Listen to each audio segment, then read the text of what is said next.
পাকিস্তানের গোয়েন্দা সংস্থা আইএসআই এর সাবেক প্রধান অবসরপ্রাপ্ত লেফটেন্যান্ট জেনারেল ফয়েজ হামিদকে ১৪ বছরের কারাদণ্ড দিয়েছে সামরিক আদালত। ৪টি অভিযোগে দোষী সাব্যস্ত হয়েছেন তিনি। বৃহস্পতিবার দেশটির সেনাবাহিনীর জনসংযোগ বিভাগ বিবৃতিতে জানায়, পাকিস্তান আর্মি অ্যাক্ট অনুযায়ী ২০২৪ সালের ১২ই অগস্ট শুরু হওয়া ১৫ মাসব্যাপী ফিল্ড জেনারেল কোর্ট মার্শাল শেষে এই রায় ঘোষণা করা হয়েছে।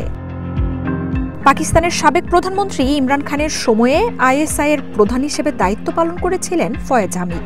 তার বিরুদ্ধে রাজনৈতিক কর্মকাণ্ডে জড়িত থাকা, রাষ্ট্রের স্বার্থ ক্ষুণ্ণ করে অফিসিয়াল সিক্রেটস অ্যাক্ট লঙ্ঘন, ক্ষমতা ও সরকারি সম্পদের অপব্যবহার এবং নাগরিকদের ক্ষতি সাধন, এই ৪টি অভিযোগে বিচার হয়।